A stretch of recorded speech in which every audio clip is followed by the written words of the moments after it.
What's up, Reefers? Welcome to Alex for Corals, and this is my video log where you come learn from my mistakes, so come check it out. Alright, so here we go. This is my 20-gallon quarantine, and yep, on this one here, I had been adding the ReefRoids, and it took 3 weeks. 3 weeks of adding the ReefRoids, and I was adding it at 1/8 of the recommended dosage.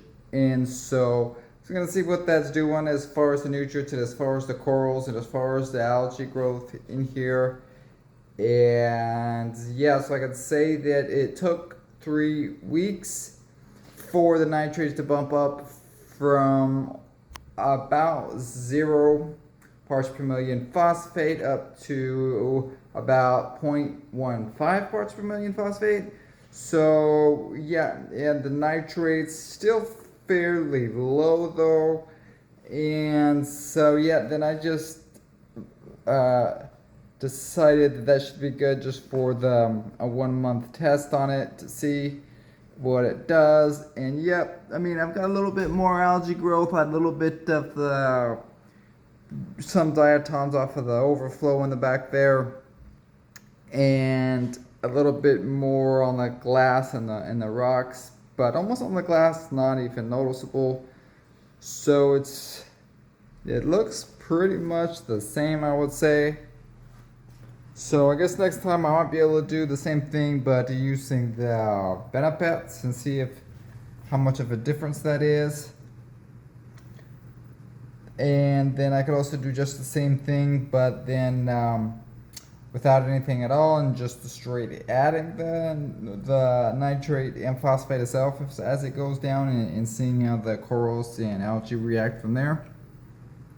But so far so good. It can also increase the dosage up to 1/4 or 1/2 of the recommended dosage, or even the recommended dosage or more, and try that. But definitely want to keep things just enough in here so everything's happy and algae's not growing out of control. No toxic dinoflagellate nightmare, but I do have coralline algae starting to get more in here than before. I had all died off, so getting more and more too. So maybe a little bit more growth of the coralline algae. Shot of those digitatas right there, and those are the branching orange, green, and purple. What else do we have over here? I got that rainbow stylophora still alive. The kryptonite acropora, okay, as well as the key lime pie and the rainbow splice right there. I think the rainbow splice is growing just a little bit. Call me crazy. And the rainbow loom up there, doing good. Sarcophyton, it's just crazy, sick and wicked looking. And this stylophora really growing. So looking forward to go ahead and moving this one over to the main display soon. It's definitely growing pretty good in here. And so yeah, what else we got? This is the other rainbow right there. This is the bug out stylophora, doing good, Keith. And I also have this is the green skin or green frog acropora. And so it's definitely lightened up a little bit, but still alive, still doing good. So keep an eye on that one.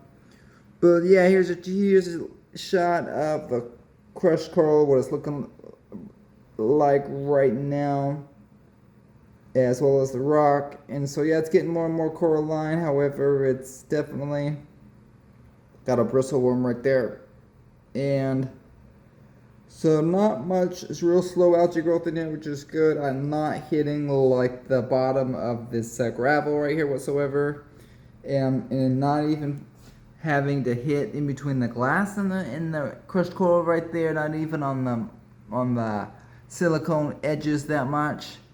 So pretty good about that. I got a bunch of Asterina starfish right here. These are the light gray ones. They say that the dark black ones are the ones that are more prone to eating the shot of them. The can't eat some of the coral, the black ones. I haven't had any problems though with these gray ones. Lightish gray looking Asturinas. They cruise around, seem to just eat a little bit of the algae and the detritus or what have you. So yeah, happy with those guys in here. And let's check out this side of it. Here's this shot, and got my hammer and the frog spawn over here doing good. Hammers and mushrooms over here. Mushroom corner. Let's come check out this one. Alright, so over here on the main display, we got the yellow tang over here. What's going on? Yellow tang's still alive. Everything's still alive. Oh no, wait. Something is dead. I did lose one of the golden maxima clams that was right there, so not sure. Just lost another one. It was the other one right there in the middle. Started getting a little bit of a pinched mantle, which basically means that the mantle is irritated. So irritated by what? You know, that's the thing. I don't know, or whether it just got weak from not enough light, not enough food for him, not sure. But it was detached for quite a while, so I knew it wasn't quite happy there. But I tried moving it around, and it was the same thing. So anyway, lost that one. But the other ones look good. I mean, I have this purple one here. That's a maxima right there. But definitely the maximas, they seem to be the most sensitive to me of the clams, whereas the next would be the croceas, but I haven't lost any of them, you know, once they've been established and had them for a while. Where, you know, getting them in, and once they get past the first couple months, then they're usually good. And of course the squamosa right there, looking crazy as always. So yeah, bummed out about that one. Clam down, guys, but everything else is doing pretty good. Let's see here, what do we got? Move some things around over there. Got the fuzzy mushrooms in the back. Yeah, talking about flow. One thing that's cool about these mushrooms, I think these guys can handle like almost a medium flow, and they seem to be able to handle or even like the higher lighting intensities as well. I mean, I have these guys right here in the full, getting the full blasted with the light, and they seem to be actually lifting up and looking for more light. Like the guys here to the left, okay, they're a little bit flat right now, especially as the current hits them to the side right there. But yet some of the off to the on the right hand side, they're certainly lifting up there towards the bottom, looking for more light. So these are definitely the kind of different mushrooms where they could definitely take a little bit higher lighting, as well as even medium flow. I mean, it blows them around. They dance around quite a bit in the medium flow, so it looks kind of cool. But, you know, they do find two under almost zero flow. Right mandarin, that's right, there's the mandarin, one of the mandarins right there cruising around, eating up the copepods in there. So other than that, everything seems to be doing okay. These I got these other this the other rainbow splash right there, the other acroporas, starting to get more and more colors on these guys, starting to settle in. Got this Miyagi Tort right there. It's kind of hard to see him, but he's so small, but he's starting to get some really good green and purple on him.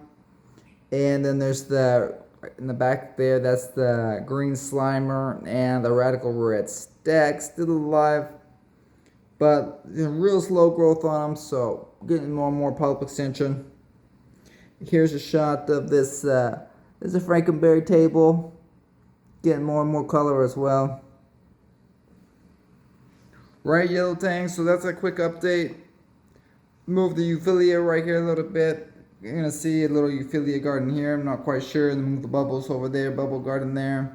And then I'm thinking about putting the big sarcophyte in there in the back corner. I think that would be kind of like a cool spot for him, where it has a kind of space to form up against the back, kind of grow up tall in that corner right there, and then shade those mushrooms and a little bit of shade around them. So I don't know. That's one plan. See how it works out. But let's check out this side. Here's the shot.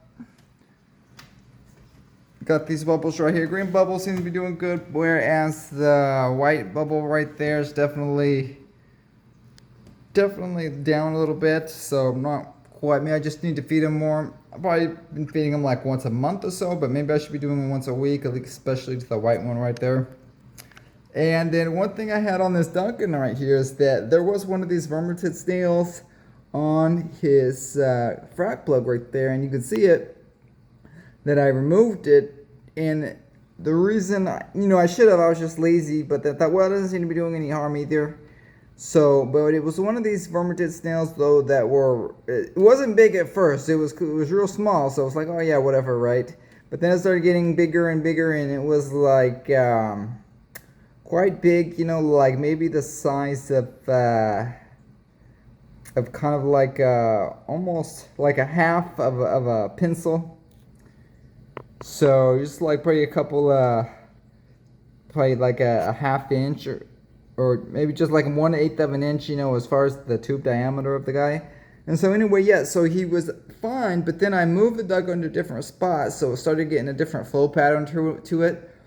And so yeah, sure enough, it got to this flow pattern where suddenly the Duncan wasn't out anymore, and he was all irritated, and he was irritated from the mucus that the vermitid snail was putting out. It was so much so that the mucus that the vermitid snail was putting out wasn't just stinging the coral. I mean, it was actually like damaging the tentacles. It was like, so I guess it's just like this vermitid snails that they put out that slime. It's like a digestive type slime. So it was starting to like burn the tentacles of the Duncan right there. So yeah, I took him out, killed the vermitid snail off the frag plug right there, and now it's doing better after a couple days.